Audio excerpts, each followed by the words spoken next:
Hello, this is Betty again, and welcome to another video. The title of the hymn I would want to share with us tonight, or this afternoon, or this morning, wherever you may be, is entitled "It Is Well With My Soul."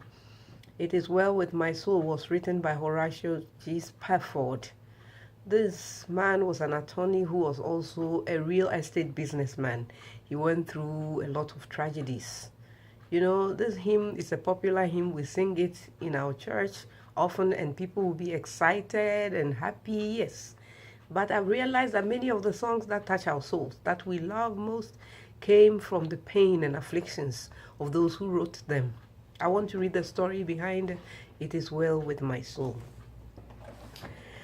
When the Great Chicago Fire consumed the Windy City in 1871, Horatio G. Spafford, an attorney heavily invested in real estate, he lost a fortune. About the same time, his only son, who was 4 years old, succumbed to scarlet fever. Horatio drowned in his grief in work. Many times when we are depressed, when we have problems that we cannot solve, instead of going to Jesus, we drown our problems in something else. He poured himself into rebuilding the city and assisting the 100,000 who had been left homeless. In November of 1873, he decided to take his wife and daughters to Europe. Horatio was close to D.L. Moody and Ira Sankey, and he wanted to visit the evangelistic ministry and then enjoy a vacation in England as well. You know, many times we think because we are Christians, because we are believers, nothing evil will come our way. God has not promised that to us. He just said that he will be with us in the fire and the waters. The Bible tells us in Psalm 34 verse 19, "Many are the afflictions of the righteous, but the Lord delivers him out of them all." The Lord has promised his deliverance. When an urgent matter detained Horatio in New York, he decided to send his wife Anna and their 4 daughters, Maggie, Tanita, Annie, and Bessie, on ahead. He saw them settled into a cabin aboard the luxurious French liner Vie du Havre. An unease filled his mind, and he moved them to a room closer to the bow of the ship. Then he said goodbye, promising to join them soon. You know, our times are not in our hands. Our times are in the hands of Christ. And those who have Christ as their Lord and personal Savior, even though life is so uncertain, because they know who holds tomorrow, they can confidently say, "I'm not afraid about tomorrow." You know, he promised to join them soon, but things would change. During the small hours of November 22nd, 1873, as the Vie du Havre glided over smooth seas, the passengers were jolted from their bunks. It just happened suddenly. The ship had collided with an iron sailing vessel, and water poured out into the ship like Niagara. The Vie du Havre tilted dangerously. Screams, prayers, and oaths merged into a nightmare of unmeasured terror. Many people do not want to have anything to do with God, but when tragedy strikes, they begin to pray, praying to a God they don't know, a God they have refused to acknowledge. May that not be our portion. They were swept away. Passengers clung to posts, tumbled through darkness, and were swept away by powerful currents of icy ocean. Loved ones fell from each other's grasp and disappeared into foaming blackness. What a tragedy. May the Lord have mercy on us. Within 2 hours, the mighty ship vanished beneath the waters. The 226 fatalities included Maggie, Tanita, Annie, and Bessie. Unfortunately, all the Spafford children, they died. Mrs. Spafford was found nearly unconscious, clinging to a piece of the wreckage. When the 47 survivors landed in Cardiff, Wales, she cabled her husband with these words, "Saved alone." Horatio immediately booked passage to join his wife. En route, on a cold December night, the captain called him aside and said, "I believe we are now passing over the place where the Vie du Havre went down.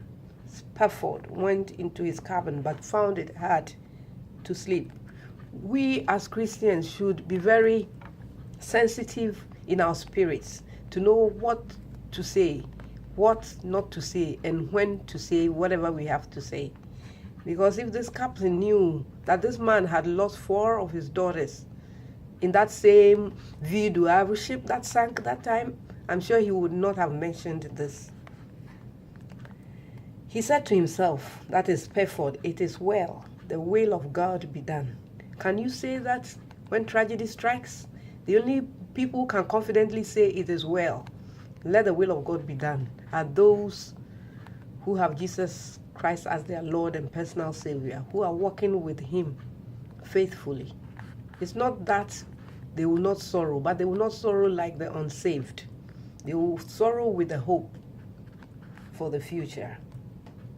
He later wrote his famous hymn based on those words.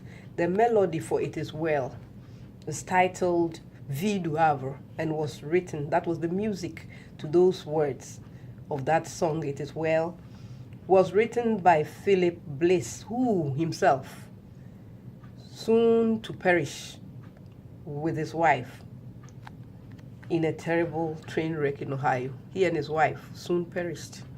After he wrote that music, he and his wife perished in a train wreck in Ohio. How sad. Life is so uncertain. Life is so uncertain. That is why we need a Savior, who will see us through this life of uncertainties.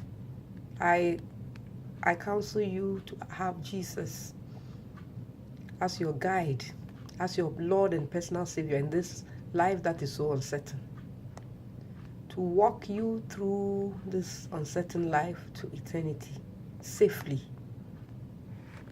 It is well with my soul. Horatio G. Spafford.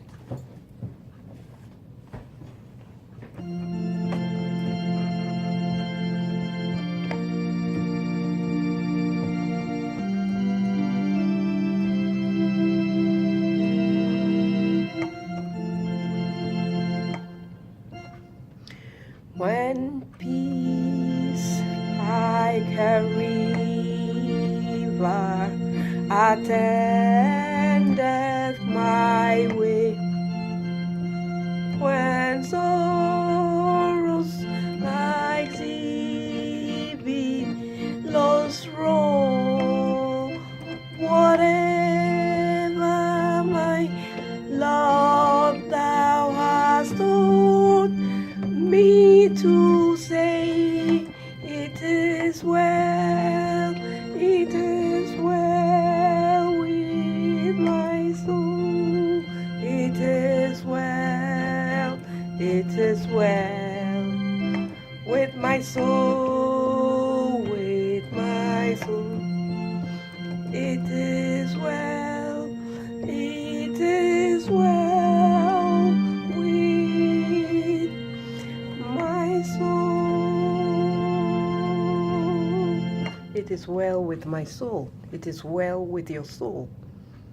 As long as your soul is in the hands of He who created you, Jesus Christ. Have a wonderful week in the Lord. Until we meet again by God's grace next week, it is well with your soul. God bless you.